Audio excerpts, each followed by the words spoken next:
Salut à tous, bienvenue dans l'Odyssée de l'Esprit, le nouveau podcast qui associe l'évolution de la perception de pas mal de gens sur différents thèmes liés au voyage. Alors aujourd'hui je suis avec Mélodie. Salut. Qui va nous parler de son voyage en Australie. Alors d'abord je te laisse te présenter succinctement. Alors, je m'appelle Mélodie, je suis étudiante en master international marketing. C'est un master que j'ai pu intégrer parce que je suis partie en Australie, parce que je suis partie avec un niveau d'anglais relativement faible. Et grâce à cette expérience, j'ai pu intégrer un master bilingue. Donc, je suis assez contente de mon voyage, quoi. Ça m'a pas servi à rien. Alors, aujourd'hui, tu es venu pour nous parler de ton expérience en Australie, de ce que ça t'a apporté sur différents points de, je sais pas. Différents points de vue. Ouais, voilà, donc qui t'a permis de grandir, d'évoluer, de faire évoluer ta perception des choses. Est-ce que tu peux nous dire un peu, toi, comment t'as vécu grosso modo ton expérience en Australie, pourquoi tu y es allé, voilà, un point de vue global déjà, et moi aussi donc j'ai eu l'occasion d'aller en Australie et je vais vous expliquer aussi de manière plus globale ensuite pourquoi j'y suis allé. Alors je vais essayer d'être succincte, maintenant je parle beaucoup donc ça risque... Lâche-toi, voilà. Pas de problème. Moi je suis partie car j'avais très envie de voyager déjà, de voyager seule pour justement développer un peu cette autonomie, me retrouver seule à l'autre bout du monde, voir en fait si j'en étais capable. Et comme je vous l'ai dit, il y avait un projet d'anglais derrière quand même, améliorer mon niveau d'anglais. Et puis l'Australie, c'est quand même une destination incroyable quoi, en termes de paysages, de rencontres, tout ça. Enfin, on m'en a dit que du bien, donc c'était vraiment un truc que je voulais tenter. Et j'ai choisi l'Australie aussi parce que je suis très famille, très copain, tout ça, et que si je restais pas loin de la France, genre Angleterre ou quoi, je serais rentrée tous les week-ends pour faire la fête avec mes potes ou pour voir ma famille. Là, vraiment, c'était en mode, ok, je pars à l'autre bout du monde, mais je peux pas revenir tout de suite, quoi. Enfin, genre, là, vraiment, je me lance dans l'inconnu et j'y vais vraiment, quoi. Ouais, une vraie coupure avec tout ce que tu connaissais. Ok, d'accord. Alors, moi, j'y suis allé, donc c'était en 2019. Donc, c'était avant tout ce qui était Covid, tout ça. C'était l'année qui suivait mon premier gros voyage sans adulte on va dire. Et donc ce qui s'est passé c'est que j'avais passé 9 mois à travailler dans une usine en parallèle de mes études parce que j'avais redoublé pour un crédit. Donc j'avais 1h30 pendant 6 mois de cours et c'était tout. Donc j'avais travaillé à temps plein et je m'étais fixé un objectif de m'offrir un énorme voyage à la fin. Donc je suis parti en tout 3 mois dont 1 mois en Australie. Et l'Australie, pourquoi ? C'est parce que pour moi, ça représentait un peu l'impossible. Donc avec mon premier voyage, j'avais cassé une barrière dans le sens où pour moi, on m'avait toujours expliqué que voyager à l'international, c'était impossible, ça coûtait trop cher, c'était pas faisable. J'avais jamais compris pourquoi, parce que naïvement, pour moi, c'était juste on achète un billet puis on s'en va, tu vois. Et finalement, voilà, continuer cette démarche, pour moi, l'Australie, c'était le point à l'autre bout de la planète, la Terre, incroyable. Franchement, je l'idolâtrais à fond. Je sais pas comment c'était pour toi, mais l'Australie, pour moi, c'était vraiment la Terre avec les kangourous, avec le soleil tout le temps et tout. Bah, tu sais, il y a quand même beaucoup de connaissances ou de potes qui sont partis, et quand je voyais les photos Insta, des trucs comme ça, je trouvais ça ouf parce que la différence de paysage... En gros, sur les photos qu'ils me montraient, genre, d'un côté, c'était ultra bleu, l'océan et tout.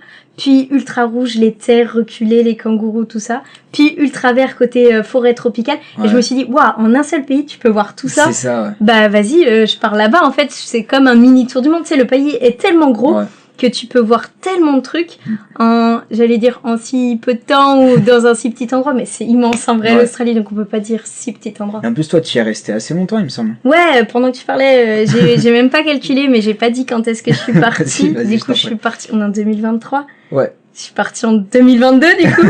Et je suis partie 6 mois, donc je suis partie fin février et je suis revenue fin août. Voilà. Ouais, d'accord, donc balèze. Et tu as travaillé ? Ouais. Pareil, la préparation pour le voyage, tu vois, moi j'ai bossé 6 mois pour me payer mon voyage aussi.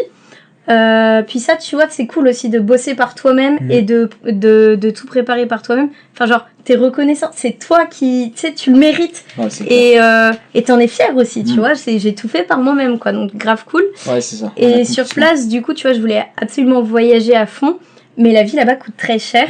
Donc, je m'étais fixé un objectif que j'ai à peu près tenu. C'était, tu bosses 3 mois et tu voyages 3 mois. Et du coup, en gros, mon voyage m'a quasi rien coûté. Parce que j'ai quasi pas dépensé mes sous français, j'ai travaillé assez vite. Et après, tout ce que j'ai fait en road trip ou en voyage, c'est ce que j'ai gagné qui m'a permis de voyager. Et tu faisais quoi comme travail du coup ? Alors j'ai fait 1 mois à Melbourne dans un bar. J'ai eu de la chance, j'ai une pote qui m'a un peu filé les bons plans. C'était un bar au 50e étage, donc une vue sur Melbourne imprenable. Très chic le bar, donc pas du tout de pression en mode c'est le rush, il y a beaucoup de clients ou quoi, parce que les clients pour monter dans le bar devaient passer par une réception et on t'autorisait ou non de monter, genre tu sais, ils appelaient l'ascenseur et tout, enfin très très sélectif. Et le patron incroyable. Enfin, en Australie, la relation au travail, ils sont hyper friendly, j'ai envie de dire. Vous comprendrez, amical, tu vois, pour ceux qui ne sont pas bien. Non, en vrai. Merci pour la traduction. Non, mais c'est horrible, ça, les petits mots anglais, c'est les petits mots que tu gardes. Et le patron, il n'y a pas de hiérarchie en mode je suis plus haut que toi ou quoi. Genre direct, il est en mode trop bien accueilli, bienvenue dans l'équipe, tout ça. Et ils sont tous ultra sympas. Et ouais, quand j'ai passé mon premier entretien, grosse pression parce que ça faisait 2 semaines que j'étais en Australie.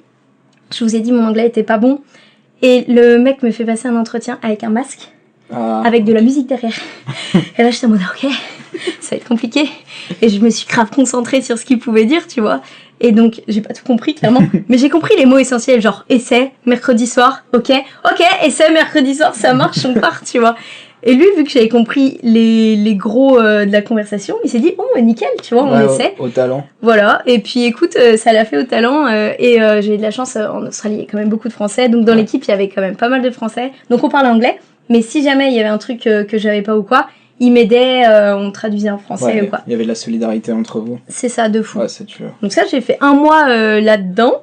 Et après, je suis allée rejoindre des potes en ferme solaire. Parce que même si, en gros, j'avais pas l'objectif de faire mes 88 jours pour rester là-bas, mais j'avais cette envie de, putain, t'as fait des fermes solaires ou du woofing, tu vois, en mode...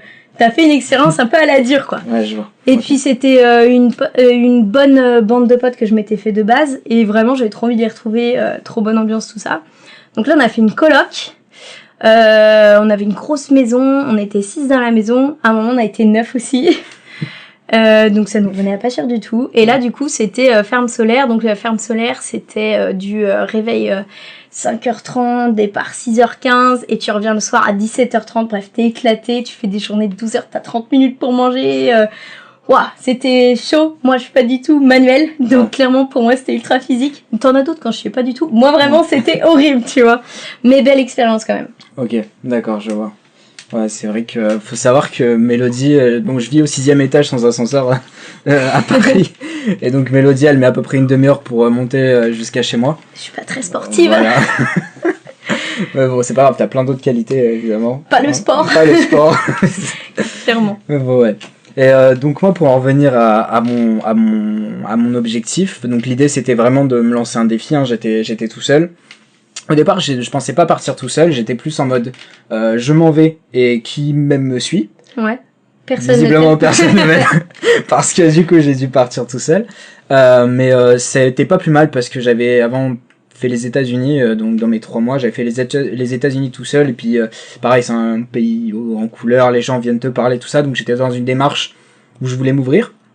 Et donc là l'idée donc c'était découvrir le pays et de rencontrer des gens parce que j'étais quand même assez réservé et je sortais on va dire d'une époque de construction on va dire où j'avais perdu beaucoup en confiance en moi. Tu vois, j'avais beaucoup de certitudes au collège qui au lycée se sont effondrées. Et du coup, j'étais totalement perdu de qui j'étais, comment j'étais, machin. Et donc je me renfermais sur moi-même en fait. Tu vois, je parlais plus, j'étais plus sûr de moi et tout ça. Et c'est vrai que le Vietnam m'avait fait un bien fou au départ. Et dans cette évolution, l'Australie, c'était plus rencontrer des gens, partir à l'aventure, me débrouiller et tout ça. Et puis je flippais en fait. Je voulais aussi améliorer mon anglais évidemment. Et ça a très bien marché. Mais c'était surtout cette quête en fait de me découvrir. En fait, je m'en rendais pas tant compte que ça, mais j'avais envie de faire un truc, tu vois, en solo à la base. Et c'est après, dans les moments où j'étais seul, où je me suis rendu compte qu'en fait, je passais mon temps à réfléchir sur moi-même, tu vois, tout ça. Et puis au fur et à mesure, j'ai commencé à rencontrer des gens, à me réouvrir, à me rendre compte que les gens, il y avait des gens mais différents, quoi. C'est fou en Australie les personnes que tu rencontres. Ouais, j'étais en auberge aussi de jeunesse absolument tout le temps. T'as mis du temps à parler à d'autres gens en Australie? Le premier jour, je me rappelle que j'étais en solo. J'ai mis du temps à m'ouvrir aux gens, parler avec les gens, vu que je suis en auberge dans ma chambre, les gens sont venus vers moi. Mais j'étais assez fermé, ça dure assez longtemps en fait que je sois assez fermé. Donc j'ai rencontré au départ des Allemands, un groupe d'Allemands, mais bon, ils avaient peut-être 5 ans ou 6 ans de moins que moi, tu vois. Donc on a passé en plus une soirée ensemble à tout casser, et puis c'était pas l'ouverture et la révélation, tu vois. Donc ça a été des gens très très gentils avec qui j'ai passé un bon moment. J'ai aussi croisé à cette auberge des Français, que j'ai trouvé détestables. Ils étaient vraiment pas cool. Mais c'est par la suite, en fait, au fur et à mesure des expériences qui te forcent un peu à rencontrer des gens. Par exemple, je sais pas si tu vois Fraser Island, ce que c'est. Ouais. Voilà, Fraser Island, par exemple, le tour, donc c'est, pour ceux qui connaissent pas, c'est une île de sable, une grande île de sable, où on t'emmène dans une jeep, avec des groupes de jeunes dans un campement, et on te fait visiter la ville. Et en fait, donc il y a possibilité de faire la fête dans le campement, t'es avec des gens de ton âge. Et ça m'a permis déjà de rencontrer des gens, donc très différents, et très sympas. J'ai eu Byron Bay où j'ai été choqué par l'ambiance. Les gens sont hyper sympas. Ce qui m'a le plus perturbé, enfin, qui m'a le plus marqué, ce qui peut être un peu original, c'est le fait qu'il n'y ait pas de feu. Il n'y a pas de feu tricolore sur la route. Les gens s'arrêtent. T'as fait gaffe à ça? Bah en fait, les gens s'arrêtent dès l'instant où ils voient quelqu'un, ils s'arrêtent. Donc il y a aucun feu tricolore. Mais à Sydney ou à Byron Bay? À Byron Bay. Byron. parce que non, Sydney, non. Dans les grandes villes, on est d'accord, Oui, il y en avait. oui, Ou alors vraiment j'ai bugué. Non, pour moi, Byron Bay, c'était vraiment À part. un endroit à part. Ok. Ouais. C'était joli. Enfin, c'était au-delà d'être joli, c'était un bel endroit de hippie. Et puis, tu sais, il y avait ce mood un peu détente. Surfer un peu. Ouais, surfeur à fond. Et j'ai rencontré un gars qui m'a offert un kebab. Trop bien. Genre, il travaillait dans un kebab, pareil, un backpacker. Hein. Et il était dans mon dortoir, il m'a dit, ouais, viens au kebab tout à l'heure et tout. Je suis venu, et il m'a offert un kebab. Et ça m'a marqué. Tu vois, je me suis dit, putain, il est quand même chouette. Les gens, ils offrent des kebabs. Ouais, c'est ça, je me suis dit, mais c'est ouf. C'est pas en France qu'on peut offrir un kebab. C'est ça. Et voilà. Et puis après, j'ai continué à rencontrer des gens, tu sais, ça allait crescendo. Et puis comme, tu sais, c'est la côte Est, sur un mois, il y a beaucoup de gens qui font Sydney Cairns. Ouais. Donc tu rencontres les nouvelles personnes dans les villes par hasard ou pas. Et puis, donc voilà, ça a été assez sympa. Et puis voilà. Et t'as pas eu ce choc de différence d'âge? Tu sais, t'as parlé des Allemands qui étaient hyper jeunes. Ouais. Moi, ça m'a choqué parce que je suis partie du coup quand j'avais 23 ans. Ouais. Et je me suis dit, avant de partir, faut le faire maintenant parce que là, t'es vraiment dans les vieilles qui vont partir. Ah, d'accord. En mode, vraiment là, je le fais tard, tu vois. Il aurait fallu le faire bien plus tôt. Et en arrivant là-bas, j'étais l'une des plus jeunes. En fait, tous mes potes avaient aux alentours de 25, 28, quoi. Ouais. Sauf les Allemands, parce qu'il y a la petite anecdote que j'ai appris là-bas. Mais les Allemands, en gros, ils ont une bourse après leur bac qui leur permet de partir à l'étranger, juste après. D'accord. Et c'est pour ça qu'il y a beaucoup d'Allemands qui sont ultra jeunes et qui partent. Ouais, j'avais entendu une histoire comme ça d'année de césure qui faisait... Ouais, c'est ça. Ouais. Mais ouais, j'ai été hyper choquée par l'âge, vraiment en mode... je me suis mis une pression avec l'âge, en mode... tu pars peut-être un peu trop tard, tu vois, vraiment. Et une fois sur place, je suis en mode... Bah, pas du tout, en fait. Enfin, genre, je suis l'une des plus jeunes. Faut que j'arrête de me foutre la pression de l'âge, quoi. Tu sais, de construire ta vie, d'avoir ton appart, tout ça. En fait, il y en a plein qui sont beaucoup plus âgés que moi et qui se posent pas ce genre de questions. Ouais. Donc, faut grave relativiser là-dessus, quoi. Ouais, non, c'est clair. Moi, je me suis pas trop posé cette question, à vrai dire. Mais c'est vrai que les gars que j'ai rencontrés, bon, il y a eu de tous les âges, hein, vraiment. Donc, comme je te dis, il y avait des gens très jeunes, il y avait des gens beaucoup plus vieux. Et puis, au niveau des surfeurs, je sais pas si c'est partout pareil, mais tu vois, il y avait des mecs qui avaient 40 et plus, et ils étaient en auberge de jeunesse, et à 100 mètres, il y avait un spot de surf, tu vois, ils allaient surfer juste. Ils venaient juste là surfer, donc voilà. Non, ça allait. Non. Et du coup, dans quel état d'esprit t'étais au début, et qu'est-ce qui a, enfin, quel spectre de ta perception, on va dire, a le plus évolué en Australie? Les états d'esprit au début, moi je suis partie en mode vraiment je suis partie seule. parce que je voulais pas être freinée par un pote ou quoi qui me dise ouais mais moi je suis pas trop chaud pour faire ça, je suis pas trop chaud pour aller là. Genre vraiment t'es libre, tu pars par toi-même et tu découvres sur place. Et j'étais sûre de rencontrer du monde, tu vois. Je me suis dit ils sont tous dans le même esprit ou quoi. Et en fait je suis assez surprise parce que je n'ai pas été une seule journée toute seule en Australie. Ouais. Je suis partie toute seule, je n'ai pas passé une seule journée toute seule. C'est un délire. Du coup, je suis revenue dans un mood beaucoup plus, peut-être plus ouverte d'esprit, en mode, voilà, en France, aller vers les gens, en soirée où, tu vois, t'as cette petite réticence, t'oses pas trop. Une fois que tu fais l'Australie ou toute autre destination, je pense, tu reviens en mode, pas prise de tête, vraiment, genre, si t'as envie d'aller parler aux gens et de demander comment ça va ou d'ouvrir le contact, tu le fais. Et je trouve que vraiment les gens qui ont voyagé, ils ont cette ouverture, j'arriverai pas, cette ouverture d'esprit incroyable, où justement, tu peux rencontrer des gens qui sont partis n'importe où. Si tu les rencontres après en France ou, enfin, t'as un échange qui se fait avec ces personnes qui est ultra constructif, t'as plein de trucs à te raconter, des expériences à échanger que tu peux pas faire avec des gens qui ne sont pas partis. Ouais. Ouais, vraiment, tu t'ouvres au monde, et ça, il y a que les gens qui sont partis qui ont cet esprit un peu comme toi de tout va bien dans ma vie, je suis hyper ouverte, je peux parler à tout le monde et tout. Et ça, je trouve ça ultra cool. Et comment t'as fait pour la première fois, comment t'as fait pour aller, ou comment quelqu'un est venu vers toi? Enfin, comment cette barrière de tout le monde est friendly et c'est cassé en fait? Comment ça s'est passé? Alors, je suis hyper sociable et ouverte aux autres, mais jamais pour le premier contact, parce que j'ai toujours peur d'embêter les autres. Ça, c'est peut-être un truc du coup qui a changé maintenant. Mais du coup, ouais, voilà, maintenant on peut y aller quoi.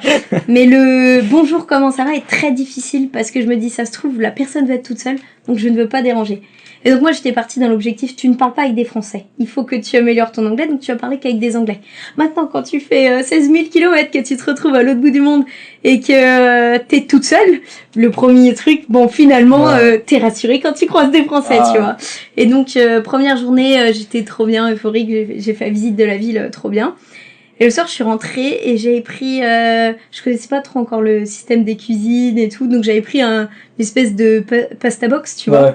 Donc j'ai mangé mes pâtes toute seule dans cette cuisine immense et j'étais dans ma tête en mode bon, bah ça va être plus compliqué que prévu pour rencontrer du monde. Je vais faire ma première soirée. Enfin après c'est que mon premier jour donc je vais aller me coucher. C'était où? À Melbourne. Okay. Et puis demain j'essayerai d'aller parler aux gens, mais là voilà j'arrive pas quoi. Donc j'étais un peu dépitée en mode bon tant pis tu vois. Et là je vais faire ma vaisselle et là j'entends parler français. Mon visage s'est illuminé. La meuf a dû tout de suite voir que j'étais genre euphorique. Elle m'a dit, t'es française? Non. Oui, tout à fait. C'est en mode, on est français, le point commun. Et du coup, direct, là, c'est là que tu vois qu'il y a des backpackers qui sont, qu'ils ont l'esprit backpacker, quoi.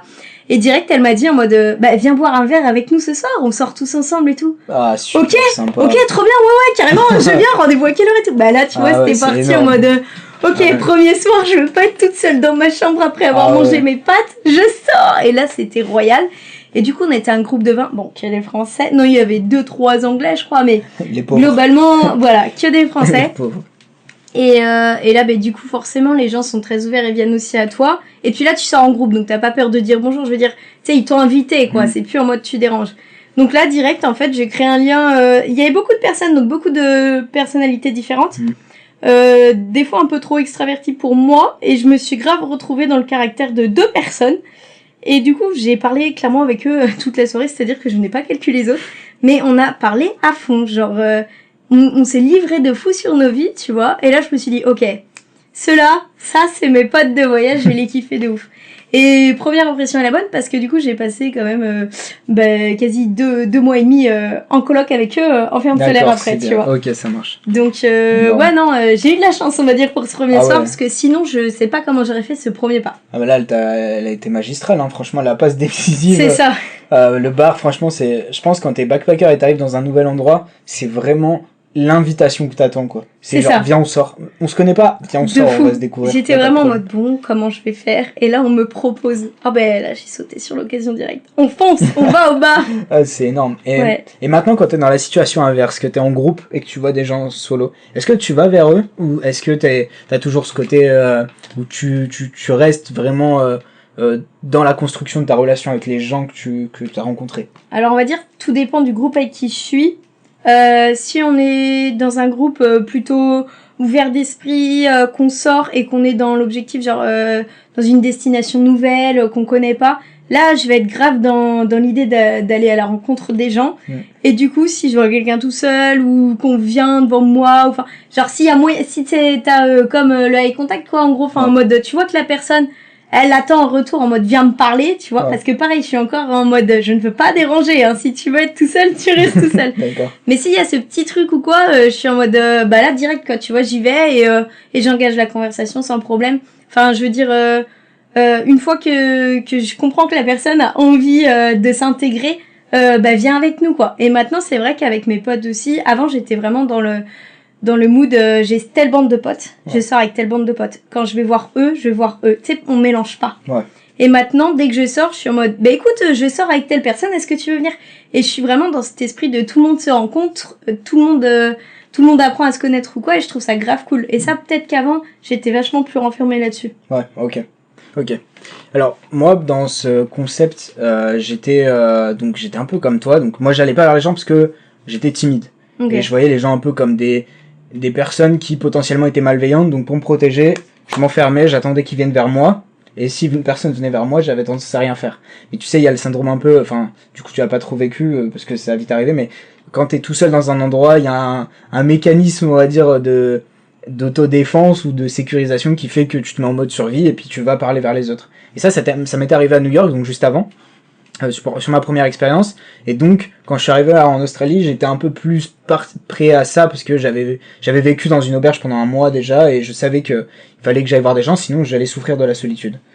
Voilà, parce que les auberges, faut le dire, ça aide de fou quand même. Ouais, carrément. Genre si tu veux rencontrer du monde, tu pars en auberge. Ouais, pour moi c'est indispensable. Ouais, c'est clair et net.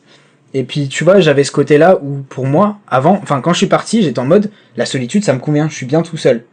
Et j'ai vite vu que en fait non, je suis un être complexe, et j'ai besoin de temps de solitude, mais j'ai besoin de temps de sociabilisation. Mais vraiment j'ai besoin autant des deux, tu vois. Et du coup, quand j'y suis allé et que ça s'est débloqué, quand moi j'avais un groupe, on va dire, et c'est quelque chose qui se retrouve encore aujourd'hui, quand je fais partie du noyau, j'ai tendance à vouloir inclure les gens. Enfin les gens qui sont autour de moi, qui l'évitent, tout ça. Après ça se fait par un processus, tu vois, c'est pas, je veux pas aller voir n'importe qui et dire viens. Mais bon, une personne me paraît sympa, et puis par exemple elle est dans l'auberge d'office, je vais être intrigué au moins et je vais voir comment elle est, si elle est toute seule dans son coin, ça m'attire. Et aujourd'hui, donc là récemment je suis parti au Maroc. Donc au Maroc, les Marocains sont hyper sympas, hyper avenants. Donc moi ce côté avenant, il a été en exergue, tu vois, donc je parlais avec tout le monde, il y en a beaucoup qui s'en foutaient de ma vie et qui voulaient juste me vendre des trucs, mais ils me disent salut, ça va, donc moi forcément je racontais ma vie et je demandais aussi la vie de sa famille, donc ça m'a amené à plein d'histoires dont on en parlera plus tard du Maroc, un autre épisode. Et aujourd'hui ça me pose aussi de problème au travail, parce que j'ai tendance à inclure les gens. Et donc anecdote marrante, c'est que donc depuis septembre on est alternant, donc on vient d'intégrer des entreprises, donc là ça va faire 6 mois maintenant à peu près qu'on est dans nos entreprises. Et donc moi je fais partie du groupe maintenant, je suis dans le noyau, tout ça.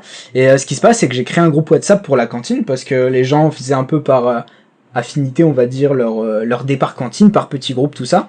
Et c'est vrai que des fois on se manquait, ou c'était toujours un peu galère, voilà. Du coup après on a discuté un peu avec différentes personnes, et on a décidé de créer un groupe cantine que j'ai fait.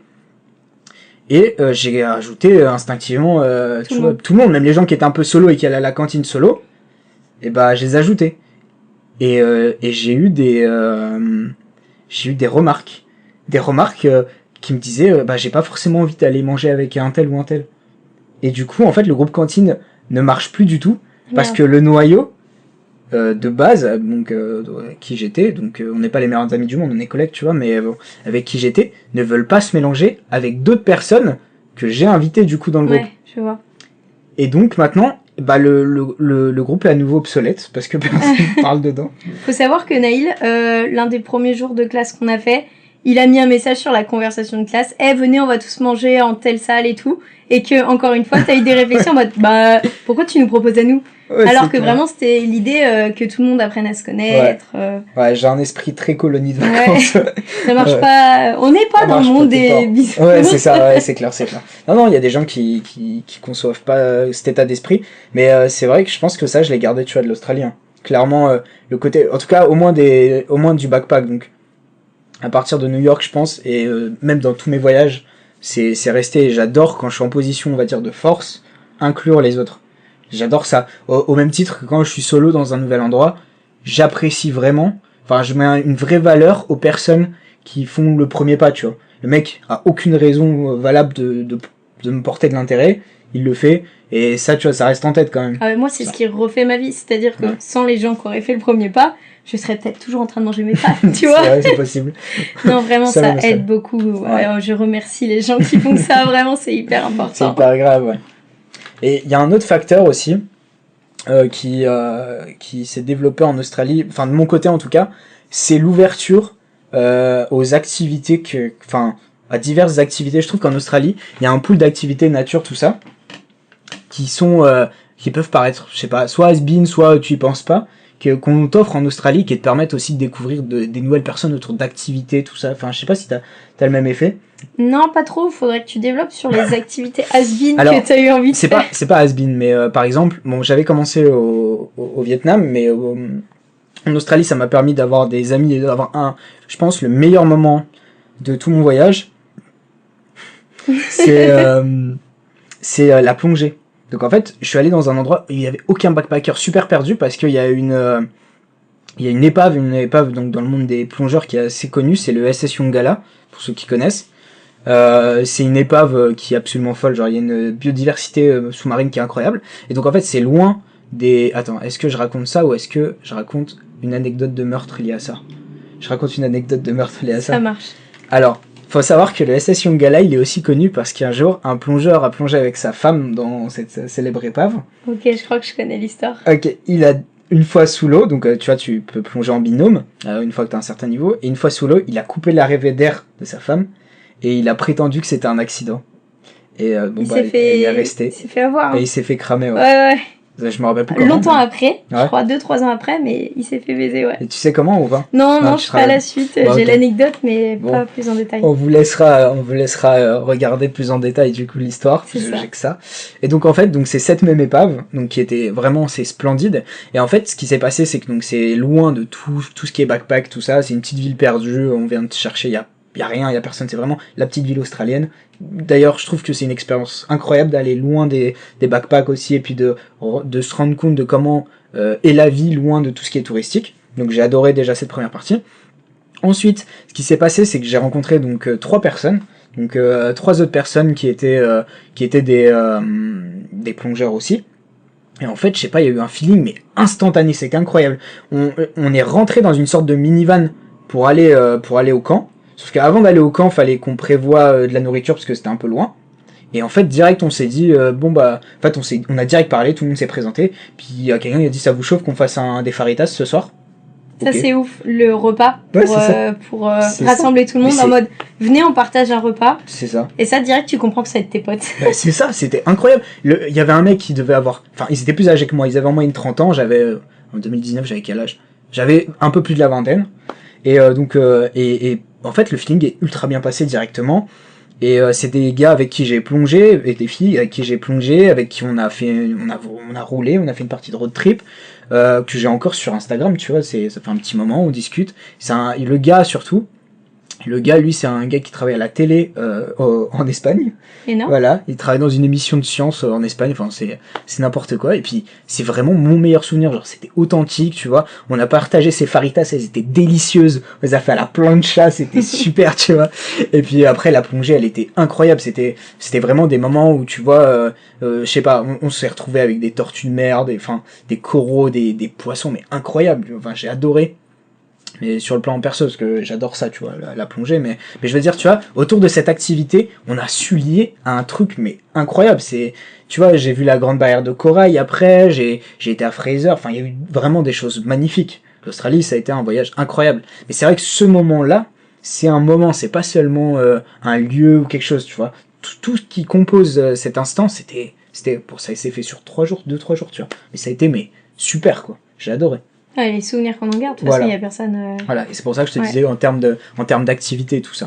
Ben moi, en termes d'activité, je t'avoue que j'ai fait plein de trucs, mais j'étais pas choquée, on va dire, par le fait de faire ces activités. J'en avais l'envie depuis longtemps et j'ai travaillé pour ces activités, tu vois. Ouais. Genre vraiment, je me suis dit, tu bosses à fond pour ne pas être freiné sur aucune activité. Si t'as envie de faire ça, tu le fais. Si t'as envie de sauter en parachute, tu sautes en parachute. Tu vois. Alors, j'avais déjà sauté en parachute, donc j'ai juste fait un tour d'avion. Ah. Mais j'ai vomi dans l'avion. C'est ça l'anecdote. J'ai un peu le mal de mer partout, en avion, en voiture, en bateau. Okay. Donc les transports n'ont pas été mes meilleurs amis, mais je regrette pas du tout de l'avoir fait, tu vois. Mais ouais, non, j'ai fait vraiment un maximum d'activités. Par contre, j'ai pas rencontré, on va dire, des gens autour de ces activités. Parce que vu que je n'ai jamais été seule une seule fois, j'avais toujours du monde avec moi pour faire les activités. Ouais, okay. Donc, non, j'ai eu en expérience, c'est incroyable. Tu fais plein de trucs et ça, c'est trop bien. Mais j'ai pas ressenti cette découverte des activités, tu vois. Plus des paysages. Là, vraiment, j'étais choquée par les paysages et elle est très agréablement surprise. Hein. Mais non, les activités, c'était ancré dans ma tête, quoi. Je savais que j'allais les faire. D'accord. Et donc, sur quels éléments tu dirais que tu as grandi au travers de ce voyage? Et par rapport à quelles expériences, par exemple? Déjà, je me suis surpassée, c'est-à-dire que, comme vous l'avez compris, 6 étages, pour moi, c'est une activité physique très compliquée. Du coup, bosser en ferme solaire, c'est du travail à la chaîne, on va dire, mais dehors, en extérieur. Voilà, avec la chaleur, ou des fois le froid, parce que je suis partie, c'était l'hiver en Australie. Donc, j'ai eu de la chance d'avoir du -2 le matin et du 25 l'après-midi. C'était dans le sud? J'étais pas loin de Brisbane. Donc, plus trop dans le sud. Ouais. Mais ouais, les différences de température, un -2 après 25, enfin, tu sais pas comment t'habiller, c'est une galère. Mais voilà, faut savoir aussi que je suis toute petite. Donc, en gros, toute activité normale pour quelqu'un, moi, fallait que je lève les bras à fond, pointe des pieds, enfin, vraiment, une galère, quoi. Et du coup, voilà. Moi, la ferme solaire, ça a été vraiment, un dépassement de soi parce que vraiment je crois le premier jour je suis chialée quoi en mode mais je vais jamais tenir, c'est pas possible, physiquement c'est pas possible, tu vois. Bon, au final j'ai réussi, mais je me suis plaint beaucoup pour réussir, c'était important. Mais je l'ai fait, c'est mon petit côté français. Voilà, c'est ça. Non, je suis très fière d'avoir réussi à faire ça. Donc voilà, me surpasser. Après, je dirais la curiosité, j'avais déjà, mais je suis très compliquée en termes de repas ou des choses comme ça. Et là, j'ai goûté du kangourou, du crocodile. Enfin, tu vois, j'avais envie de découvrir la culture, quoi, tu vois. Donc, je suis très contente de l'avoir fait aussi. C'était bon? Eh ben, le crocodile, pas du tout. Ouais, crocodile, c'est un mélange entre le poulet et le poisson. Ouais, avec plein d'arêtes. Donc, j'aime pas. Ouais, non plus. Et le kangourou, c'était un bon steak bien saignant. Enfin, je veux dire, incroyable. Non, très bon kangourou. Je vous le conseille. Hein. Et après, ouais, pareil, j'ai très peur des animaux. Et ouais, j'ai pris un serpent dans mes bras, tu vois, un truc que je pensais jamais faire. Non, je me suis vraiment surpassée pour beaucoup de choses. Et après, vivre en communauté, finalement, c'est pas rien. Faut que tu mettes un peu de côté ta fierté, ton caractère qui peut être très fort ou des choses comme ça. Et ça, je pense que ça m'a beaucoup appris parce que moi, toute seule, je m'en rendais pas forcément compte. Maintenant, quand je suis rentrée, donc j'ai une bande de potes depuis des années qui m'ont dit tu t'es grave apaisée et on sent que t'es beaucoup moins prise de tête, quoi. C'est impressionnant. Maintenant, t'es calme, tu t'en fous de tout. Enfin, tu vis bien, tu vois. T'es bien et on le ressent, quoi. Et ça, c'est vrai que je réagissais beaucoup aux quarts de tour. Quand tu faisais pas un truc comme moi je voulais, je le prenais grave pour moi. Donc tout ça, vraiment, le voyage en groupe, ça aide quand même pas mal, tu vois, à mettre tes côtés négatifs, on va dire, entre parenthèses, pour le bien de la communauté. Donc ça, c'était l'un des gros points que j'ai développé aussi, je pense. D'accord. Et est-ce qu'il y aurait des expériences plus négatives qui auxquelles t'aurais tiré des enseignements, en fait? Genre... peut-être le fait justement d'être tout le temps avec du monde. Tu vois, moi je pensais que j'étais une personne comme ça, avoir besoin d'être tout le temps avec du monde. Et finalement, cette petite part où t'as envie d'être seule avec toi-même et tranquille m'a manqué. Ça, D'accord. vraiment, tu vois, t'apprends à te connaître. Et du coup, moi qui pensais avoir besoin de voir du monde H24, je suis hyper contente quand je me retrouve seule des fois. Et ça, je pensais pas. D'accord. Donc, c'est plus ce côté être H24 vraiment avec des gens. Des fois, j'ai besoin de souffler. Et le fait d'être en coloc, ça m'a permis d'avoir ma chambre aussi et de souffler dans ma chambre tranquille. D'accord. En auberge, tu souffles pas trop quand Ah même, oui, faut non, le dire. non, c'est clair que l'intimité zéro. Hein. Voilà. Et puis après, le confort en auberge ou en road trip, forcément, t'en as moins. Mais maintenant, je fais du camping depuis toute petite avec mes parents, donc c'est pas quelque chose qui me freinait. Et ça, tu vois, je pense pas avoir appris plus que ce que je connaissais déjà. Oui, d'accord, ok. Ouais, t'as juste fait ce que tu connaissais ailleurs. Ouais, voilà. Le confort, c'était vraiment pas un truc qui me faisait peur. Moi, dormir par terre, y a pas de souci, quoi. Ok. Ok. Moi, à ce niveau-là, ce que je supporte pas, c'est les ronflements.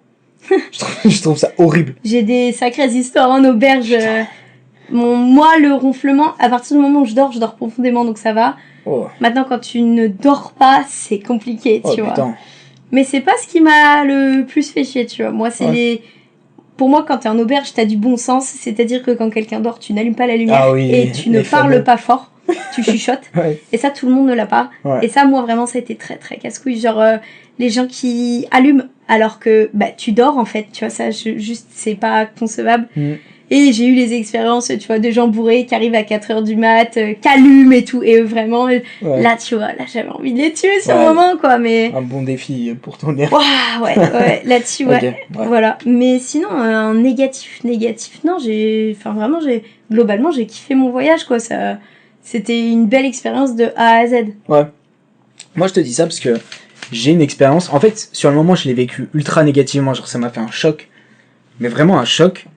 Oui, je m'en rappelle genre très clairement maintenant. Mais avec le recul maintenant, je le prends plus comme un enseignement. Et je pense que ça m'a carrément servi. Parce que comme je te disais, j'avais un caractère un peu effacé, tu vois. Ouais. Et j'avais tendance à être gentil. Trop gentil. Et j'ai un problème, peut-être encore aujourd'hui, mais qui s'atténue, c'est que je fonctionnais vraiment avec le regard des autres. Comme je te disais, j'étais totalement perdu, je savais plus ce que je devais faire, comment, pourquoi, machin, et donc je me réfugiais dans ce que me disaient les autres. Donc je faisais en sorte de leur plaire. Okay. Et le truc, donc j'étais trop gentil. Et ce qui s'est passé, c'est qu'un jour, je suis allé dans une auberge. C'était à Byron Bay en fait. J'arrive dans une auberge et le temps d'attendre, on me dit va t'asseoir là-bas, machin.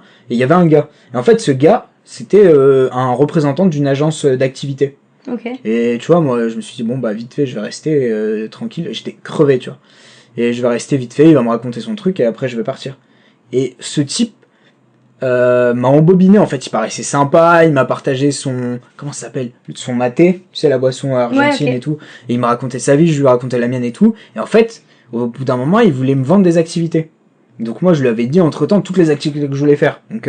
plonger, saut en parachute, découverte de la pampa, voir les crocodiles, enfin il y avait vraiment tout ce que je voulais faire, mais je pensais pas non plus tout faire. Il y en avait pour 1200 €. Et j'ai pas osé dire non. Mais j'ai payé 1200 € d'activité. Putain. Et c'est après coup je me suis dit attends, parce qu'en fait ce qui se passait c'est que il m'avait tenu genre pendant peut-être 2 heures, tu vois. Alors que moi, je voulais juste arriver, je venais de faire un voyage en bus, je voulais me poser dans mon lit et me coucher, tu vois. On n'en parle plus, je me fais une sieste. Et j'avais pas osé dire non. Et je suis tellement un pigeon que ma carte est pas passée, du coup je suis allé... je suis allé retirer, il me semble, ouais. Et j'y suis retourné, je me rappelle que je suis parti et je suis retourné. Donc je sais plus si c'était pour retirer, mais il me semble que c'est pour retirer. Et je l'ai payé. Et je me dis, mais avec le recul, tu sais, pendant plusieurs jours et tout, je me dis, mais je viens de me faire arnaquer là, mais je suis vraiment un pigeon et tout. Puis tu sais, je repense à lui qui me dit, mais non, c'est super bien et tout. Et moi, vraiment, que je me fasse arnaquer ou pas, tu vois, en vrai, ça n'a pas d'importance là, c'est juste que j'ai été faible, tu vois, je me suis juste laissé embobiner. J'avais envie, parce que c'était un peu mon poteau, parce qu'on se connaissait depuis 30 secondes, de lui faire plaisir. Et puis j'ai lâché genre tout mon budget vacances, tu vois. Donc au final, c'était incroyable. Hein. J'en ai eu pour mon argent. J'ai fait la grande muraille de Chine, la grande barrière de corail, la grande barrière de corail. J'ai fait Fraser, j'ai fait des tonnes de trucs, j'ai fait un saut en parachute, j'ai fait plein de trucs, donc c'était hyper, tu vois, avec le recul c'est intéressant, mais c'est vrai que sur le moment et après coup, je m'en suis servi de ce moment-là en me disant, il y a un moment où t'es à l'étranger, t'es un adulte, tu peux compter que sur toi, tu vois, c'est terminé ce genre de phase où t'essaies de plaire à qui que ce soit, où tu te fais embobiner, quoi. Et ça m'a fait ça m'a fait travailler, mais pendant longtemps, tu vois. Je me suis dit vraiment, mais ah ben moi, tu vois, je me serais fait un bobinet direct. Je ne sais pas dire non aux gens, et je vois le positif dans toutes les personnes. Ouais. Et surtout en Australie, ils sont tous ultra gentils. Donc moi, j'ai vu le mal nulle part, et plein de fois, on m'a dit, mais Mélo, mais doucement, mais ça va pas de faire confiance à quelqu'un que tu viens de rencontrer il y a 1 heure. Ah ouais? Vous pensez qu'il est méchant?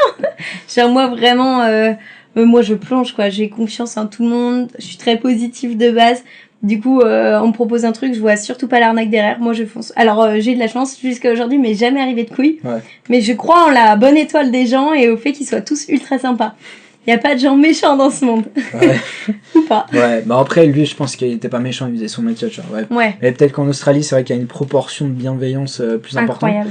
Après, on m'a dit que sur la côte ouest ou dans les terres, c'était autre chose. Autre chose, ouais. Oui. Ouais, ça, on parle dans les grosses villes ou des choses comme ça. Quand tu pars dans les terres, bah, t'as le paysan australien, quoi. C'est autre chose, quand même, ouais. Ouais, t'as eu l'occasion de les voir ou pas du tout? Les voir, on a l'impression qu'on parle des animaux sauvages. Et effectivement, j'en ai observé. De rencontrer ces personnes. Faut savoir qu'en Australie, donc les très très grosses villes, il y a beaucoup d'habitants, genre Melbourne, Sydney, Brisbane, tout ça. Mais une fois que tu t'enfonces un tout petit peu, bah, c'est des villes, genre moi j'ai travaillé en ferme solaire, c'était une ville de 3000 habitants. Donc 3000 habitants, on est d'accord, en France c'est une campagne, quoi, enfin c'est un petit village. En Australie c'était une vraie ville, hein, il y avait un McDo, un KFC, enfin je vous jure une vraie ville, quoi. Et du coup, t'avais un peu des paysans sur les bords, quoi, mais ils étaient plus beaux, gentils que arriérés ou des trucs comme ça. Tu sais, j'ai pas eu ce genre de problème. Ouais. Après, faut savoir que j'étais entre guillemets, tu vois, parce que c'est immense l'Australie et on se rend pas bien compte, mais j'étais qu'à 5 heures de la côte, à 5 heures. En France, quand t'es à 5 heures, t'es au milieu de la France. Ouais. Quand tu regardes la carte de l'Australie, à 5 heures, t'es encore sur la côte, tu sais. Donc, j'étais pas encore dans le bush. Le bush, c'est la campagne profonde en Australie, là où il y a rien. Donc, j'étais pas encore enfoncée dans les terres comme ça à fond. Donc, j'en ai rencontré, mais voilà. Après, le fait d'être en ferme solaire aussi, je pense qu'ils voient beaucoup de turnover en termes de backpackers ou quoi, donc ils sont plus ou moins habitués. Ouais. Donc, je dirais que j'ai pas cette expérience assez crue, quoi. Genre, c'est... je vois. Ok. Ouais, il y a un truc que j'avais remarqué, c'était à Cairns. Avant, je l'ai pas remarqué. C'était le traitement des indigènes, je crois qu'on les appelle comme ça. Les aborigènes. Les aborigènes, pardon. Le traitement horrible. C'était... En fait, plus tu montes dans le nord, plus c'est pauvre et plus t'en vois. Alors que quand t'es vers Sydney, Melbourne, Brisbane, il y en a pas tant que ça. Donc tu te rends compte pas. Non, c'est pas ça ma phrase. Tu te rends pas compte, merci. Ouais. Tu te rends pas compte de cette différence de traitement, de décalage, quoi. Il y a une vraie différence entre les deux. Ils font vraiment genre une limite ou quoi. Genre t'as les aborigènes et les Australiens. Genre c'est pas la même communauté, t'as l'impression. C'est ça. Et les aborigènes, c'est... Après moi, je parle de mon expérience, du peu de temps où j'ai été à Cairns. Ça a été des personnes qui paraissaient quand même très pauvres. J'ai pas vu d'aborigènes qui paraissaient avoir avec des moyens, quoi. Ah ben moi donc je suis allée jusqu'à Darwin, donc dans le nord, tu peux pas aller plus au nord. Et là c'était encore pire qu'à Cairns. Donc j'ai commencé à en voir à Cairns, mais à Darwin il y en avait vraiment beaucoup. Et là tu vois une vraie différence. Déjà Darwin c'est beaucoup plus pauvre que les autres villes ou quoi. Mais ouais non il y a un décalage, ils sont très pauvres et en fait ils sombrent, ils touchent de l'argent par l'État car j'ai pas les termes exacts ou quoi, mais en gros, étant donné que ce sont les Anglais qui ont envahi leur territoire, en gros ils ont une aide de l'État en étant citoyens de cette terre de base, tu vois. D'accord. Et l'argent part principalement dans la drogue et l'alcool, quoi. En fait, ils sont tous c'est méchant si je dis qu'ils veulent pas s'en sortir, mais en fait ils sont dans un cercle vicieux et tu sais qu'ils ont cette aide, mais enfin tu le vois pas sur eux, tu vois, genre vraiment ils sont tous quasi à vivre dans la rue ou dans des bidonvilles ou des choses comme ça. C'est ça. T'as pas l'impression que il y en a qui s'en sortent, quoi. C'est ça. Moi j'ai perçu ça plus comme étant donné qu'il y ait aussi peu de, enfin qu'il y ait pas de, comment dire, une proportion remarquable d'aborigènes qui s'en sortent, c'est sûrement qu'il y a une histoire de racisme. D'ailleurs, j'avais discuté avec un Australien, qui m'expliquait, enfin qui m'en parlait en fait des aborigènes. Il m'avait parlé parce que j'allais à Cairns il m'en avait parlé, mais d'une façon mais ultra, tu vois, genre fais gaffe aux aborigènes en mode Alors on m'en a parlé comme toi. Ouais. Et sauf que malheureusement, ça c'est un petit peu avéré vrai quoi, parce que j'ai beaucoup de copains qui sont partis sur des road trips où tu t'enfonces plus dans les terres et qui se sont fait piller par les aborigènes parce que dû de leur pauvreté justement, ils pillent quoi et puis ils te volent tout et donc c'est pour ça qu'on m'a dit de m'en méfier en fait, c'est du fait de leur pauvreté, forcément ils prennent la facilité. Et après moi je t'avoue qu'à Darwin donc je suis arrivée toute seule à Darwin, je me suis fait emmerder les 3 premiers jours non-stop quoi et genre t'en as une qui a failli me piquer mon hamburger, enfin j'étais tranquille en train de manger sur une terrasse d'un McDo, elle me touchait mon truc en mode donne, tu vois. Et 3 secondes après enfin tu fais autre chose, genre j'étais au téléphone, c'était donne ton téléphone pour téléphone, enfin genre j'ai été vraiment accaparée, enfin pas accaparée non plus, mais je veux dire cette mauvaise image qu'on m'avait dit d'eux, je l'ai un peu retrouvée quand même, tu vois. C'est dommage hein, mais du fait d'être dans ce cercle vicieux, ça aide pas quoi. Ils sont mis en marge de la société à cause ça. C'est du racisme hein, tout simplement. Je pense que même au niveau de l'emploi et tout ça, ceux qui veulent s'en sortir, ils souffrent à fond à mon avis, oui. Tu vois quand on fait nos papiers en Australie, je sais pas si tu as eu l'occasion de travailler là-bas. En Australie non. Ouais non. En gros les papiers c'est ultra simple à faire, hein. Clairement il y a pas plus simple. Mais à chaque fois que tu fais tes papiers, t'as une case. Si vous êtes aborigène, veuillez cocher cette case. Genre vraiment, c'est une catégorie à part, quoi. Okay. Parce que ils ont pas les mêmes droits, ils ont pas les mêmes trucs. Enfin, donc tu le sens bien quand même, quoi. Ça, tu vois, ça m'a surpris aussi. Ça m'a un peu, ça m'a choqué, tu vois. Ouais. Ça m'a vraiment choqué. Et surtout que tu vois, je te dis, moi, je suis arrivé en Australie un peu. J'avais une image de l'Australie, terre d'accueil, c'est cool, tout est parfait et tout. Et j'arrivais pas à concevoir que les personnes qui étaient là de base soient traitées comme ça. Ouais. Et après, t'as l'exemple typique des États-Unis, t'as l'exemple, t'as des milliards d'exemples en réalité. Mais c'est vrai que le voir en vrai, et je te dis, voir vraiment les aborigènes dans la rue, à mendier, ou en mauvaise santé, tout ça, ça m'a ultra surpris. Et c'est arrivé vers la fin de mon voyage, donc tout le long, j'étais avec des backpackers, je faisais des plages, il y avait les moyens, il y avait des trucs, en gros, j'avais l'impression que vraiment chaque ville faisait en sorte de profiter au maximum des ressources qu'offrait la nature, tu vois.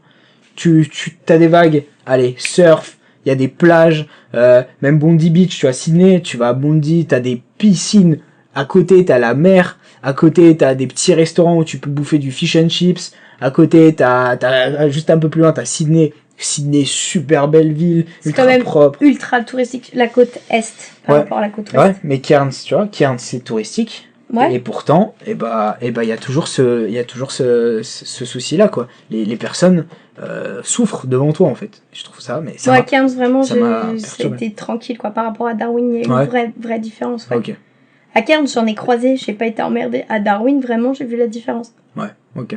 Et tout en descendant dans l'ouest, tout ça. Toute la partie plus pauvre, il y en a beaucoup. Et en vrai, j'ai pas été trop emmerdée, tu vois, mais on m'a dit de faire attention et ça s'est avéré vrai plusieurs fois, quoi. Ouais. Ok, ouais. Non, moi ça va, j'ai pas eu ce problème-là. Et puis, très honnêtement, je fais toujours attention à ce que me disent les gens. Parce que ils ont tendance à parler sur des on fait, j'ai vu à la télé, des trucs comme ça. Par exemple, on m'avait dit, quand j'allais en Russie, on m'avait dit, les Russes sont très très racistes, quand ils vont te voir, ils vont te tabasser. J'ai jamais eu aucun problème avec aucun Russe. Ils ont été adorables avec moi, très sympas, enfin, tu vois. Et bon, c'est la Russie, c'est pas non plus la fiesta, tu vois, mais toujours ils ont été très corrects, tout ça. Et puis j'ai découvert une diversité là-bas aussi qu'on n'imagine pas, tu vois. Il y avait tous les pays un peu plus au sud de la Russie qui remontent, donc c'était normal pour eux de voir un mec qui avait ma tête, tu vois. Bon, après, comment le prendre? Pour vous expliquer, pour vous me visualisiez un peu, en général je suis pâle, j'ai de la barbe. Bon là je suis pas pâle, je reviens du Maroc, mais j'ai une barbe noire et puis des cheveux noirs quoi, tu vois. Enfin une tête un peu typique, je sais pas trop d'où. Je suis kabyle. Je sais pas trop quoi dire. Ok.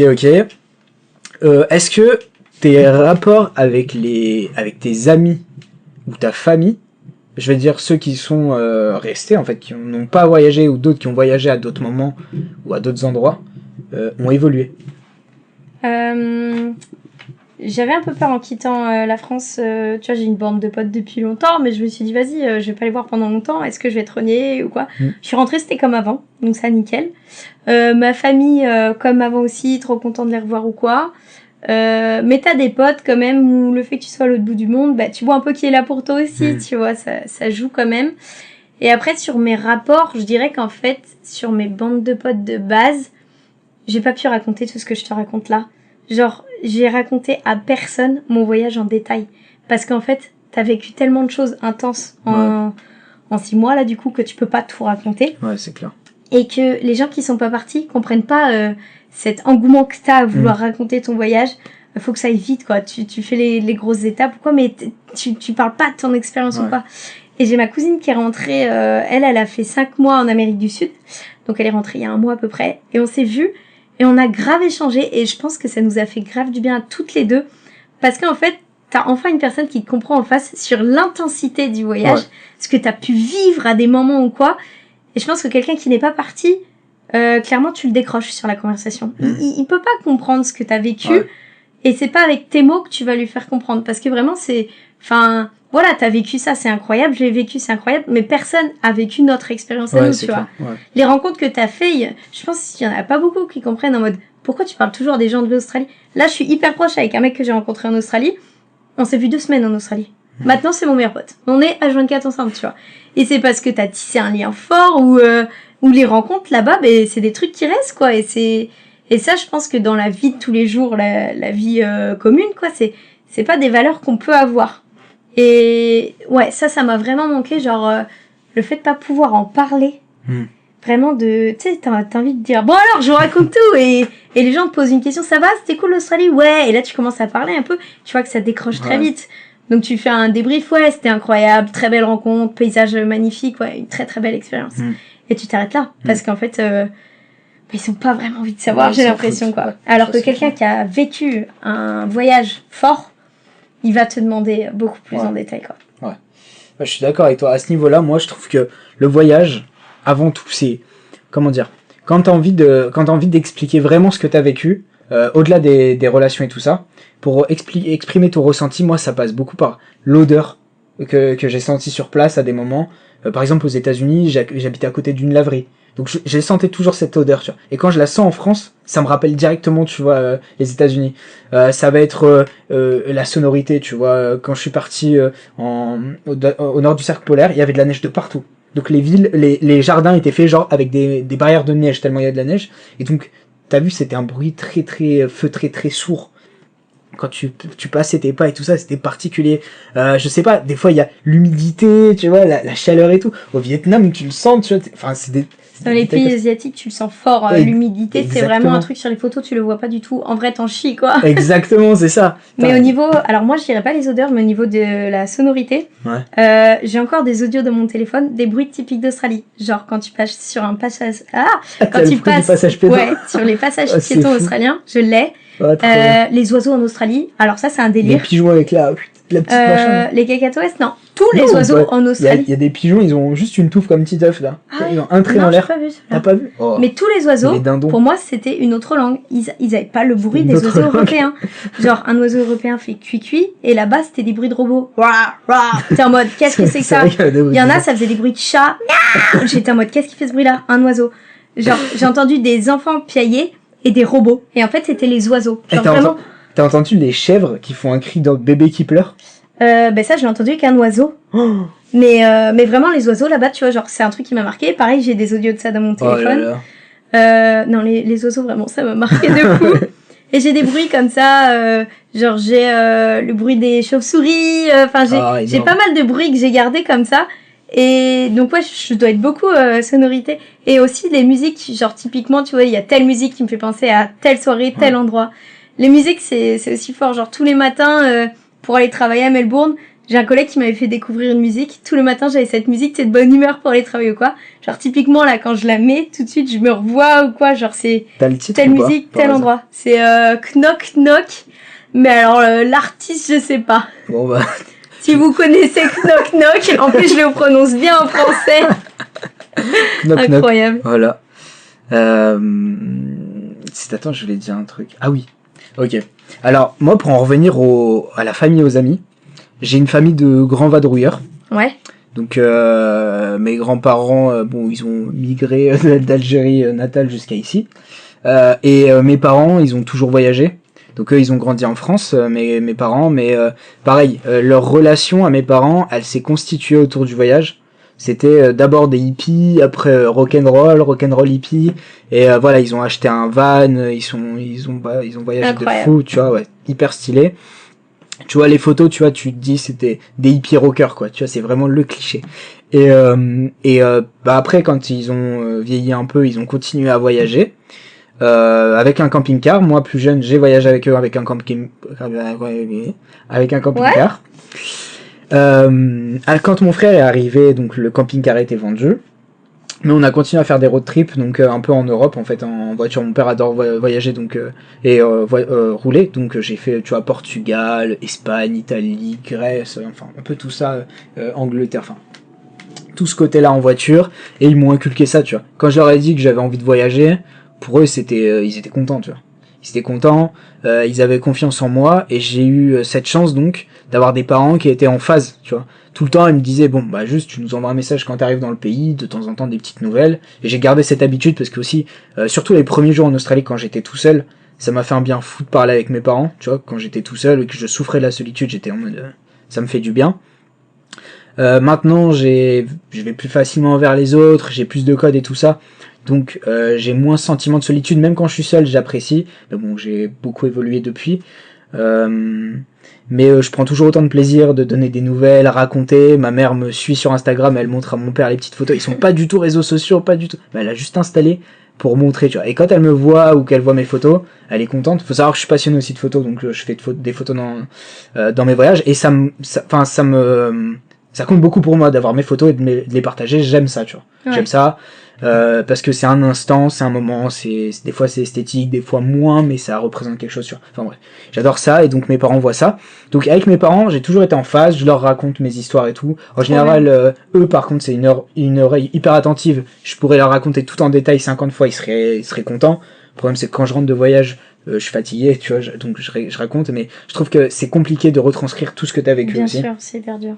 Donc voilà. Et au niveau de mes amis, c'est plutôt l'inverse. De tous mes voyages, au fur et à mesure, j'ai gardé un pote qui est donc mon pote d'enfance, tu vois, depuis le lycée. Ouais. Voilà. Au fur et à mesure des voyages, en fait, on était un trio au départ avec qui je suis parti au Vietnam d'abord et que j'ai vu en Chine ensuite. Et au fur et à mesure, notre amitié, on va dire, elle a pris des directions différentes. Et donc lui, je l'ai perdu. On avait de moins en moins de choses à se raconter. Et finalement, voilà, on est parti ailleurs. Lui, il a préféré s'installer en Suisse et puis arrêter de voyager. Moi, j'ai continué. Et en gros, on était donc avec mon pote avec qui je suis pote actuellement. Donc c'était à l'époque de la fac. On était dans une association. Et donc, ce qui s'est passé, c'est que, tu vois, je t'avais dit que ça faisait 1 an que j'étais dans l'association. Non, 2 ans que j'étais dans l'association. Et là, j'allais entamer ma 3e année. Sauf que durant cette 3e année, comme je te dis, j'étais à l'usine, à temps plein. Et donc, ma copine était aussi dans cette association, donc toute ma vie sociale et sentimentale était dans cette asso. Et moi, donc, j'étais dans une usine à peu près 1h30 de Lyon, et ma fac et tous mes potes, évidemment, vivaient dans Lyon.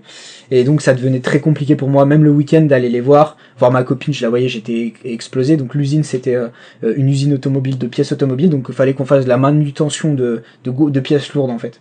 Tu vois, genre les pare-brises des camions, les trucs comme ça, fallait qu'on les soulève, qu'on les foute dans des cartons. C'était... Je le mettais comme ça, bon, c'est pas très imagé, mais c'était compliqué, quoi.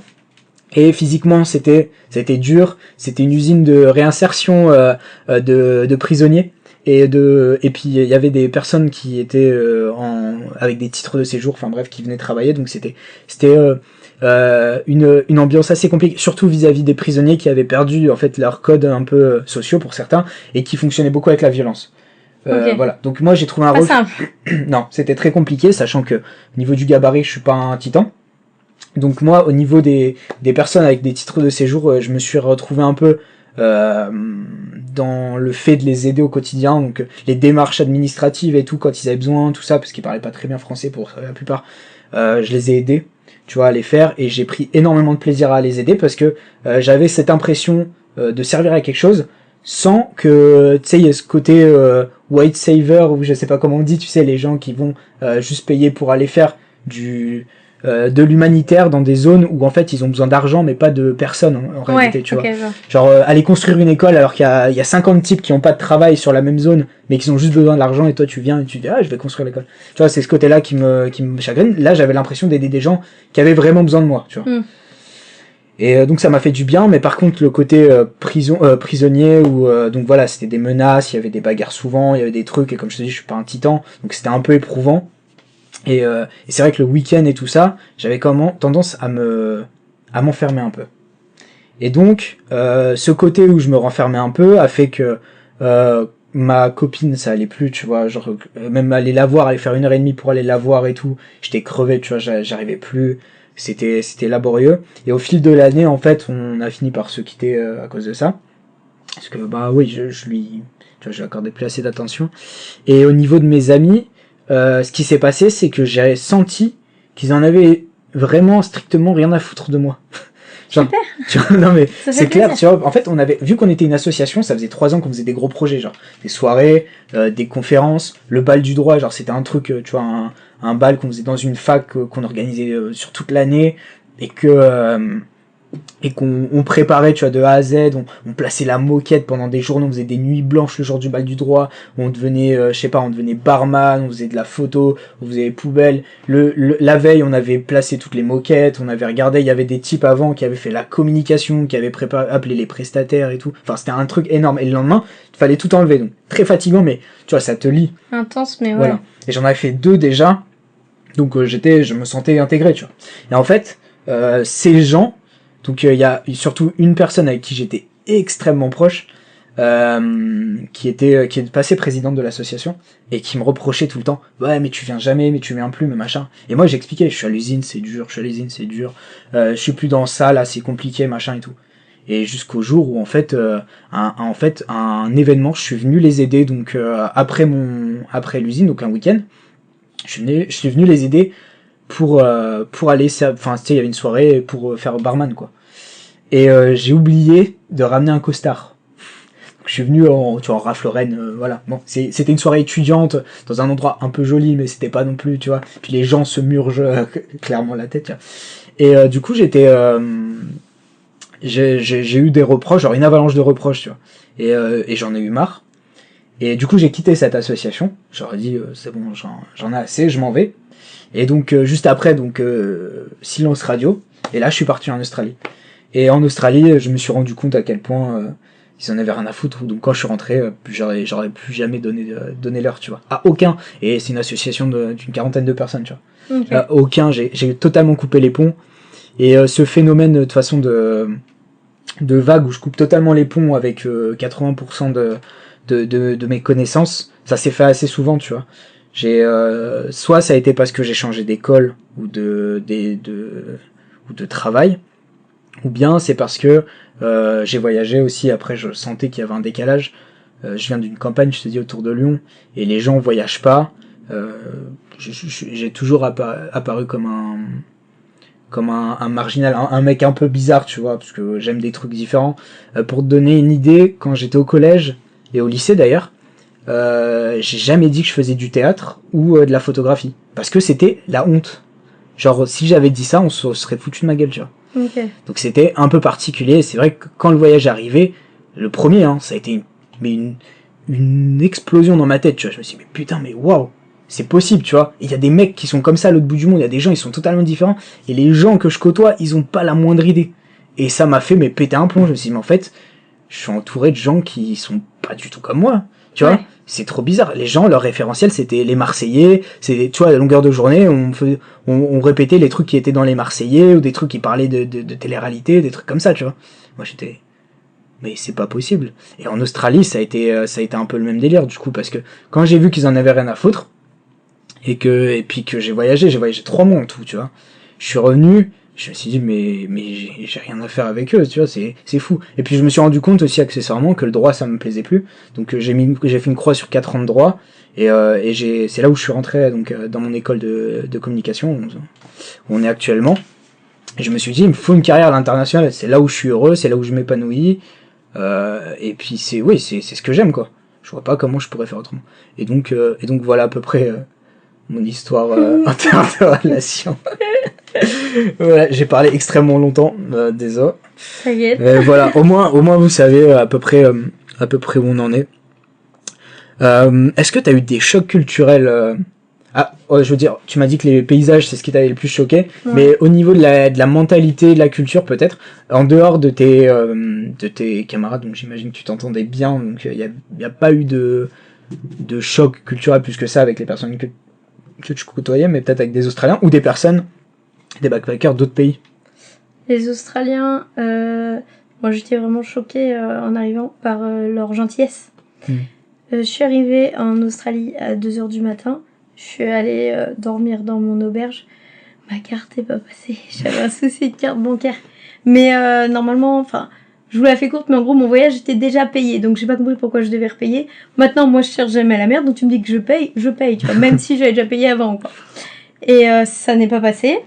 Et le mec m'a dit... donc là, tu vois, dans ma tête, j'étais en mode... Ok, première nuit en Australie, je vais dormir dehors avec ma valise et tout, ça va être compliqué.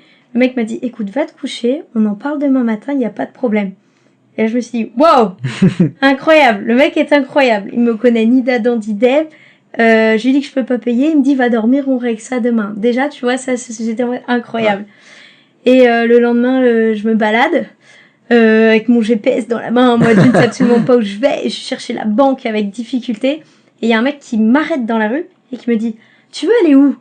Je lui dis, à la banque. Et il me dit, mais je t'emmène à la banque. Il a arrêté son chemin pour m'accompagner à la banque. Et il m'a conseillé sur telle banque. Et il m'a dit, écoute, j'ai ma voiture, cet après-midi, si tu veux, je t'emmène à la plage. On a échangé nos nums et tout, j'étais en mode incroyable. Bon, c'est là qu'on m'a dit de faire attention. Le mec avait 50 ans en mode, Mélo, ça va pas de dire oui à un inconnu comme ça, tu ne vas pas avec lui à la plage. Donc je ne suis pas allée avec lui à la plage, parce que les autres m'ont dit de faire attention. Mais en soi, tu vois, j'étais encore une fois très choquée par la gentillesse, quoi. Ouais. Et en Australie, c'est incroyable. Les gens te parlent comme ça, tu vois, dans les transports, nous, on a tous nos écouteurs, tu dis pas bonjour. Là, tu vois, dans les transports, il y en a plein qui me disent « Ah, mais j'adore ça » ou « J'adore ça » et hop, la conversation commence comme ça.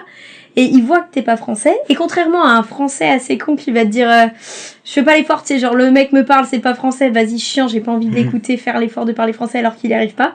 Les Australiens, ils sont trop heureux et que tu viennes d'ailleurs, donc ils parlent grave avec toi, ils échangent grave. Et ils sont graves dans la patience, incroyable. Tu n'arrives pas à faire ta phrase, ils t'aident.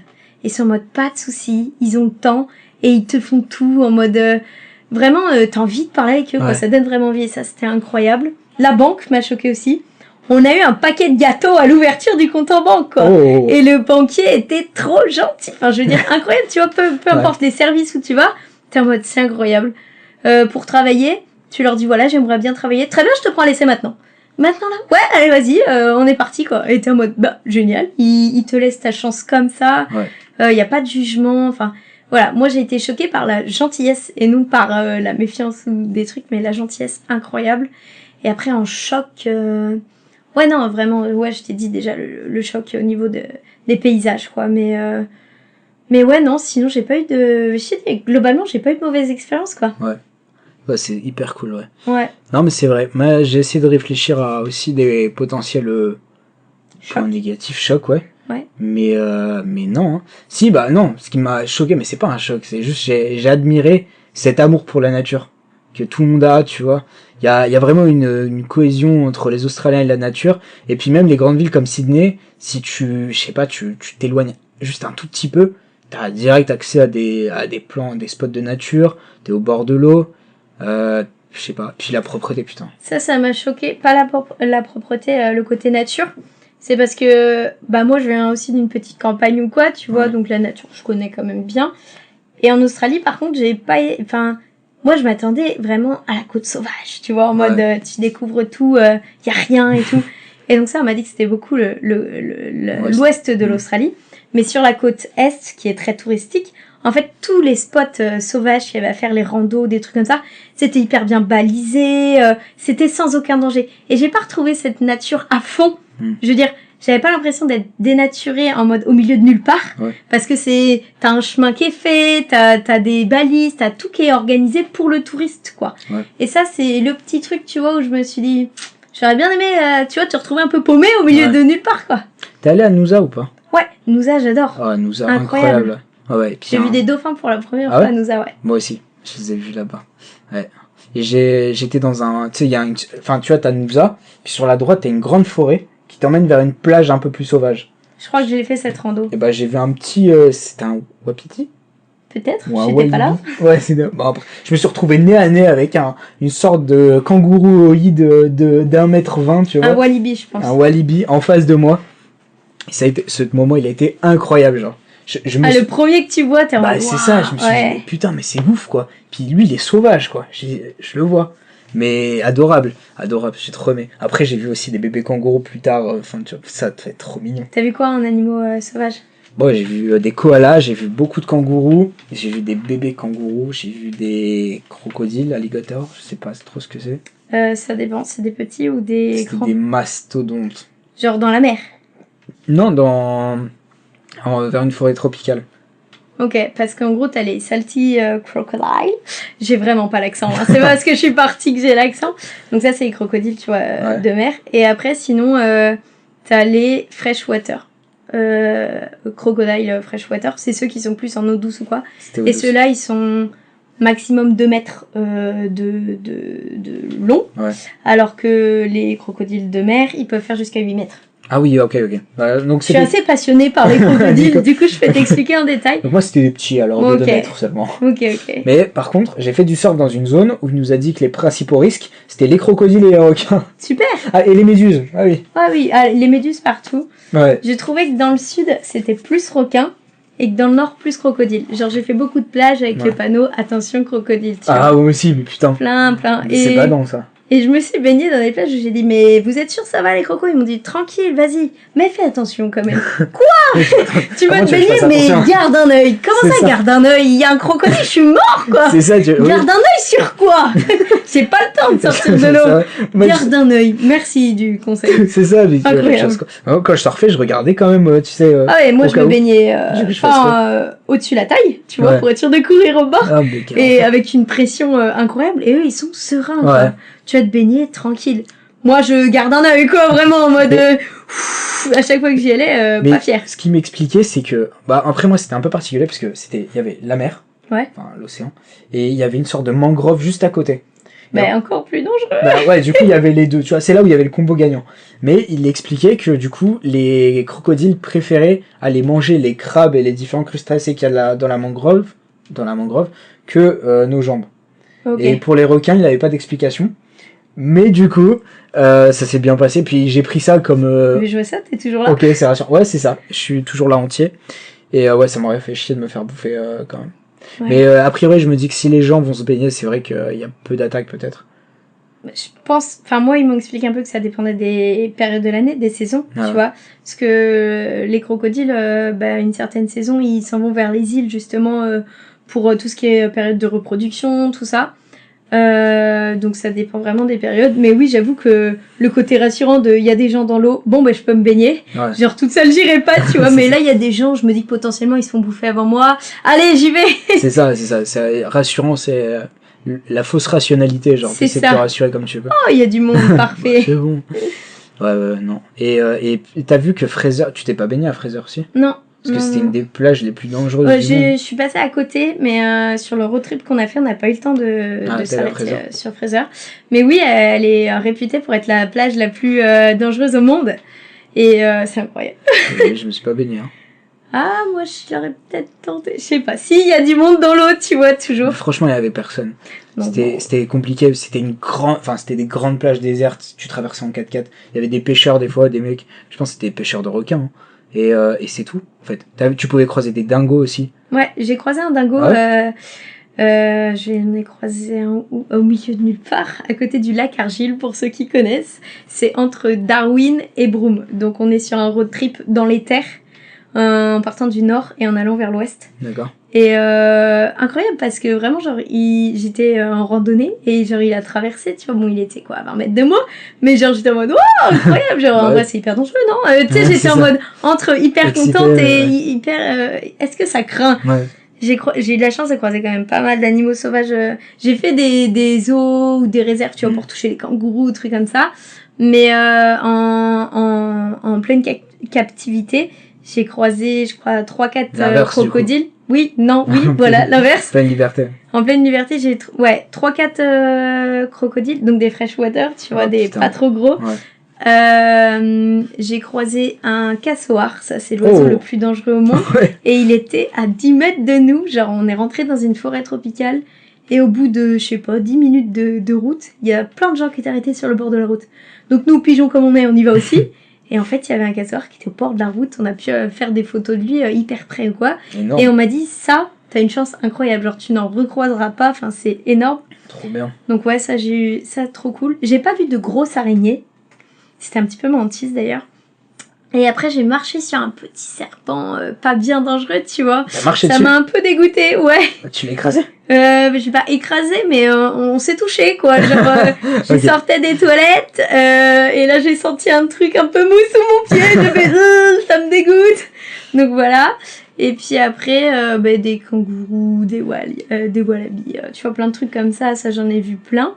Et pas mal de vaches sauvages, un peu genre préhistoriques, tu vois, sur les bords des routes, sur mon road trip Darwin-Broome. Ouais. Là, vraiment, en termes de côte sauvage, tu es vraiment, quoi. Genre, c'est des routes vides, avec de la terre rouge à perte de vue, et là, c'était stylé, quand même. Ouais. Mais, ouais, non, j'ai vu les animaux, je suis assez contente. Dauphins, baleines, raies, j'ai pas vu de requins. T'as vu des requins-baleines? Non. Non, j'ai pas vu de requin-baleine. On m'a dit que pour aller nager avec les requins-baleines, c'était plus sur la côte ouest. C'est Ngaloo. C'est j'ai pas eu le temps, j'ai pas eu le temps de faire toute l'Australie. Ouais, bah normal. Je regrette, mais ouais, non, celui-là, j'ai pas eu le temps. Et puis, ok. Pour en revenir à ta question, j'ai vu aussi un requin à Pointe-Noire. Parce que, tu sais, j'ai fait de la plongée, donc... Ah oui, expérience la plus une des autres expériences les plus incroyables de ma vie. Bah, les baleines à fond, parce que du coup, tu vas plonger, qui dit plonger dit tu pars en bateau pendant des heures pour aller au spot. Mais faire de la plongée avec le chant des baleines. Incroyable. Ah, mais je crois que d'émotion, j'ai jamais eu un truc aussi fort. Tu nages comme ça, et t'entends, mais vraiment, un chant. Puis c'est incroyable sous l'eau. Puis tu vois, quand je te dis les sons, les ressentis et tout. Ça, du coup, et bah là, t'es sous l'eau, t'es genre à 20 mètres de profondeur, tu vois. T'es dans ton... En fait, quand tu plonges, t'as l'impression vraiment que tu regardes la télé comme ça. Sauf que tu dois bouger, tu t'avances comme ça. Ouais, c'est trop bien. J'ai le mal de mer de fou quand je fais ça. Mais dans le bateau, c'est pas pareil. Une fois que t'es dans l'eau, ça soulage. Non, mais la plongée, je suis pas bien non plus. Ouais, je suis pas du tout assurée. Tu sais que tu peux vomir dans le déflateur, enfin bref, dans la machine, tu peux vomir. Il y a un système qui est conçu pour évacuer le vomi. Incroyable. Ça peut te rassurer. Ouais. Mais bon. Moi, tu vois, les baleines, ils en ont tous vu quand j'étais allongée au fond du bateau en train de... Merde. À 2 doigts de vomir, quoi, vraiment. Pas de chance. Ouais, le mal de mer a été fatal, quoi. Prochaine. Mais je l'ai vu en avion. Juste avant de vomir, j'ai vu les 2 baleines, genre, il y a des baleines, beau. Donne-moi la poche. Hop, c'est bon. Trop bien. Ouais, non, je suis contente ça c'est incroyable. Voilà. Ça, franchement, c'est l'expérience, je pense, où, il y a eu une des expériences où, franchement, niveau émotion, j'étais, waouh. Alors, moi, j'ai donné à manger à un dauphin, et ça, c'était la meilleure expérience aussi. Ouais, je kiffe les animaux. Alors, j'aime bien les animaux, mais en liberté. Ils étaient en liberté, c'est ça qui est ouf. Ah, c'est que, ouais, justement, au niveau de la protection, de l'environnement, tout ça, il y a une plage, donc pas loin de Brisbane, une petite île. Ça s'appelle, je vais pas te dire de bêtises, je vais te dire de la merde. Tangaluma, un truc comme ça. C'est la plage avec les koalas. Non, c'est pas celle-là. Non, c'est pas celle-ci. Ça, c'est Magnetic Island. Ah oui. Bon, ça commence par un T, ça termine par Uma ou Wumba. et en gros, eux, ils sont vachement dans le respect et tout, donc tu n'as pas le droit de toucher les dauphins. Juste, en gros, c'est des dauphins qui sont en liberté, mais chaque soir, au coucher du soleil, on va au bord de l'eau et on donne des poissons. Donc, dauphin vient ou pas, tu vois. Mais je pense qu'ils se sont passés le mot entre dauphins du style. Ouais, à 18h, il y a festin sur cette plage, on y va les gars. Par la bouffe, et du coup, personne ne les touche, mais juste tu donnes ton poisson. Et les dauphins ne sont absolument pas en cage, quoi. Vraiment, Ouais. ils sont totalement libres. Mais ils savent qu'il y a le petit goûter à 18h. Et du coup, j'ai eu cette chance incroyable d'avoir un dauphin à moins d'1 mètre de moi, quoi. Trop bien. Et ça, c'était mon rêve, parce que mes animaux préférés, c'est les dauphins, quoi, depuis D'accord. toute petite. Du coup, j'ai réalisé un de mes rêves, quoi, vraiment, genre... Stylé. En plus, c'était incroyable. de Et la du coup, bonne toujours manière. dans le respect, Ouais, voilà, c'est de ça, l'environnement dans la bonne manière, ouais. et des animaux. Ouais. Puis ça fait écho à ce que je voulais te dire.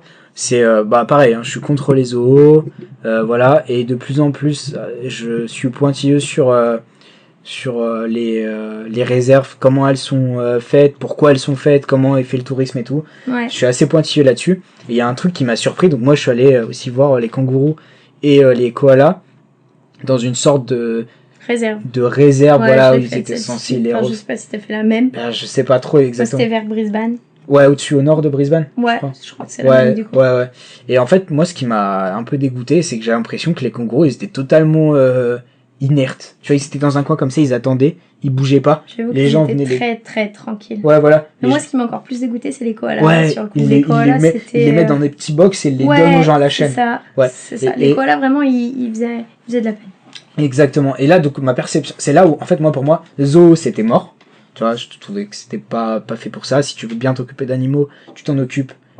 Mais du coup, un truc qui fait partie de leur bien-être, c'est de ne pas avoir de touristes qui prennent des photos et qui vont les voir et qui les nourrissent. S'ils veulent de l'argent, bah, moi, je serais prêt à en donner à quelqu'un, à un organisme qui ne les exploite pas comme ça, tu vois. Mais ce qui voilà, c'est là où ça m'a éveillé aussi sur le côté sauvetage.